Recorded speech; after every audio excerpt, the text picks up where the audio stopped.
Epione pain management and regenerative centre. ఇక మీ నొప్పులు శాశ్వతం కావు. జనసేన అవనిగడ్డ నియోజకవర్గ అభ్యర్థిగా మండలి బుద్ధప్రసాద్ బీఫామ్ అందుకున్నారు. ప్రస్తుతం మండలి బుద్ధప్రసాద్ ఉన్నారు, మాట్లాడదాం. సార్, ఎలా అనిపిస్తుంది?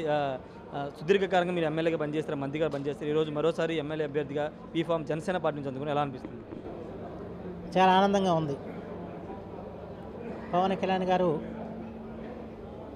అధికారకాంక్ష లేని వ్యక్తి, ప్రజలకి సేవ చేయాలని చెప్పిన ఆలోచన కేవలం రాజకీయాలే కాకుండా సమాజంలో ఒక మార్పు రావాలి, సర్వమాన సౌభ్రత్వం వెల్లివిరియాలని చెప్పి ఆలోచించే వ్యక్తి. వారి భావాలు నా భావాలు చాలా వరకు ఒకటిగానే ఉంటాయి.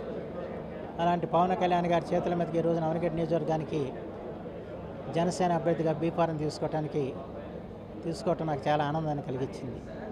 అంతేకాకుండా వారు ప్రతిజ్ఞ కూడా చేయించారు. ఆ ప్రతిజ్ఞకు అనుగుణంగా ప్రజల గురించి నిరంతరం ఆలోచిస్తూ ఆంధ్రప్రదేశ్లో వాళ్ళ రామరాజ్యం తేవటానికి శక్తివంచన లేకుండా కృషి చేస్తాను. అలాగే అవనిగడ్డ నియోజకవర్గాన్ని అన్ని రంగాల్లో కూడా అభివృద్ధి చేయడానికి నేను నా శక్తివంచన లేకుండా కృషి చేస్తాను. ఎందుకంటే ఇది నా చివరి ఎన్నికలు.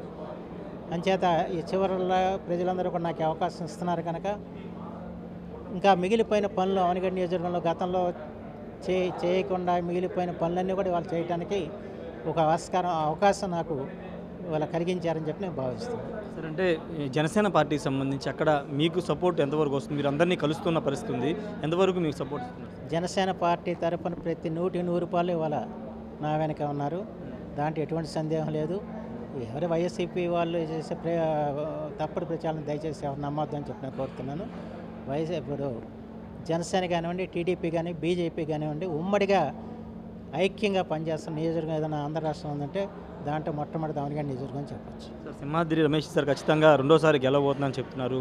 మేము ఇచ్చిన సంక్షేమ పథకాలు ప్రజలు గుండెల్లో పెట్టుకున్నారు, ఖచ్చితంగా అది ఓటు రూపంలో ఖచ్చితంగా మాకు పడుతుందని ఒక ధీమాల వాళ్ళు ఉన్నారు. సంక్షేమ పథకాలు ఎంతవరకు అందాయి, ఏమాత్రం అందాయి? దానివల్ల ఏదో ఓటు పడితే వాళ్ళ భ్రమ తప్ప వేరే కాదు. ముందు మనిషికి ఆత్మాభిమానం, ఆత్మగౌరవం ఉండాలి. ఆ ఆత్మగౌరవాన్ని కాలు రాసి వాళ్ళు ఒక భయోత్పాత వాతావరణంలో ప్రజలు జీవించేలాగా చేసి 5 సంవత్సరాలు చేయడం జరిగింది. ఎక్కడ కూడా వాళ్ళకి మాట్లాడే హక్కు లేదు. మాట్లాడితే మీద పడే పరిస్థితి, కేసులు పెట్టే పరిస్థితి, దౌర్జన్యం చేసే పరిస్థితి. ఈ పరిస్థితుల్లో ప్రజలు ఒక భయోత్పాతంగా జీవించారు.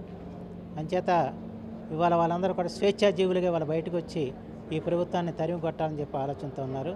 అంచేత అప్రతిహతమైన విజయం కూటమికి లభిస్తుందని చెప్పి నేను తెలియజేస్తాను. Okay, thank you sir. ఖచ్చితంగా కూటమి అభ్యర్థిగా తన ప్రజలు గెలిపిస్తారని చెప్తున్నారు. జనసేన, టీడీపీ అందరూ కూడా కలిసి తను సహకరిస్తున్నారని కూడా మండలి బుద్ధప్రసాద్ చెప్తున్నారు. ఏదేమైనప్పటికీ ఈ కూటమి విజయాన్ని ఎవరు ఆపలేరని మాత్రం మండలి బుద్ధప్రసాద్ అవనిగడ్డ నియోజకవర్గానికి సంబంధించి చెబుతున్న పరిస్థితి. Camera person ప్రసాద్తో Rayesh RTV, Mangalagiri నుండి. మరిన్ని వీడియోస్ కోసం ఛానల్ సబ్స్క్రైబ్ చేయండి, లేటెస్ట్ అప్డేట్స్ కోసం వాట్సాప్ ఛానల్ ఫాలో చేయండి అండ్ లింక్ డిస్క్రిప్షన్ లో ఉంది.